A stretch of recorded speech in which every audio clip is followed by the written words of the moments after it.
Ay guys, so ito pala yung parcel na na-missing.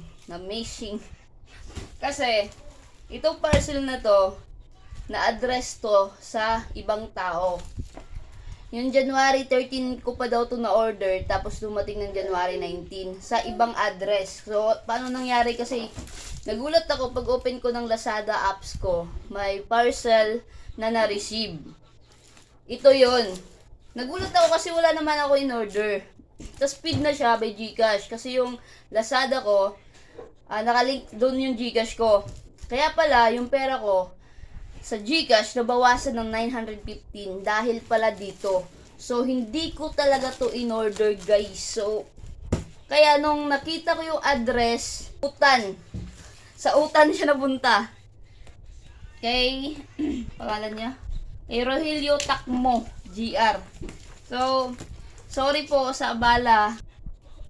Yun guys, aksidente talaga. Kasi nag-online selling ako noon. So, ako yung nag-order in-order niya sa akin. Ako yung nag-order dun sa Lazada.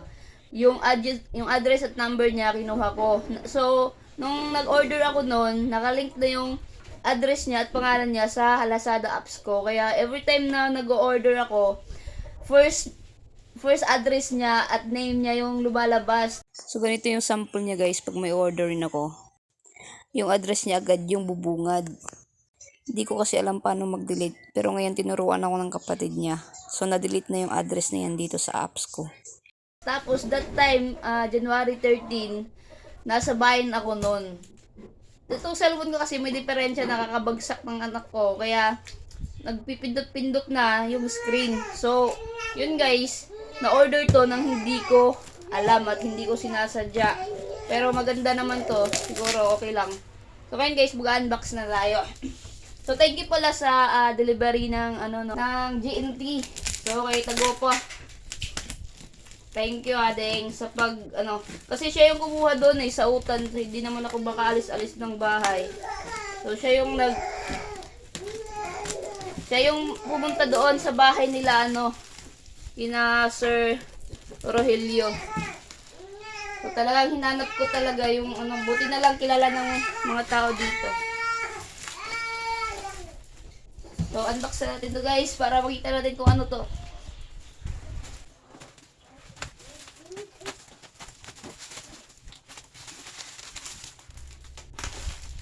So, kaya yung mga nag-order online, tas nakalink yung GCash nyo, ingatan nyo po kasi minsan yung anak nyo ganun, ipindot-pindot. Mabilis pa lang naman mag-order pag lalo na pag nakalink sa GCash. Kasi automatic. So, nakachat ko nga pala yung kapatid ni Sir Rogelio. Sabi niya sa akin, nasa bahay nga daw nila. Hindi pa nila binuksan kasi nga, hindi naman sa kanila. So, napakabait nila. So, thank you po. Nagtaka nga sila eh. So, pasensya na kayo at ngayon lang nakauwi tong tingnan na natin kung ano to. Nakulong nga. Ay, dyan ka muna pa sa atin. Ikaw nung kita!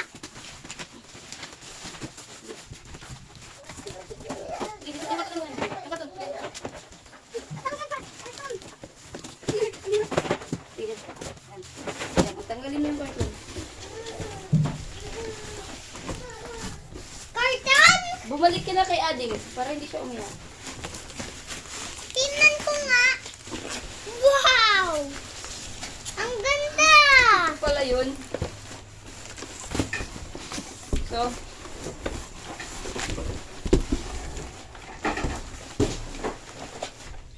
ito guys. Ito yung accident na na-order natin online, 915. So, mukhang maganda naman at siguro magagamit ko to. Magagamit na ito. So, kailangan kasi i-assemble guys.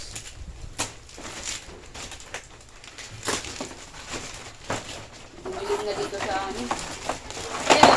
Ayan o. Ito guys o. Lagay ng sapatos. Ayan o. So, yun lang muna. So, asimbol ko muna to. Hindi ko pa alam kung paano. Aralin ko pa. So, thank you po sa nag-deliver dito.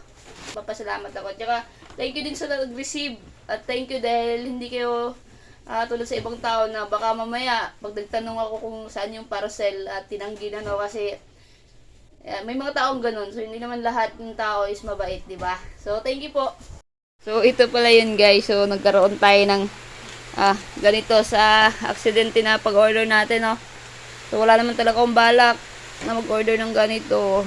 Pero, dahil nga na-order na siya, syempre, sasakyan na ng isa. Oh, hindi ko matapos. Paano ko ilalagay lahat? Oh, ang kulit ng nila lang. Okay guys, thank you for watching at sa mga na-involved po sa aksidente na nagawa ko. Pasensya na po kayo at thank you po dahil nakauwi na po siya ng safe after many weeks kasi January 19 ngayon, February 10 na. February 11 na nga yun pala. Oh, so, ilang weeks siya doon. Thank you po. Family tack pala. So, parang investment na din siya guys. So, katas pa rin to ng ating ginagawa online. So, pinapakita ko sa inyo lagi kung gaano ka-legit si Phillucky at mga ibang casino games na. So, ito yung mga katas ng mga sahod natin na nakukuha sa kanila. Yan. May lagayan na ng bata. Ay. Lagayan ng pwede damit. Damit ni GM. Opo. Bye-bye guys. Bye-bye guys. Nagmumuryot na guys.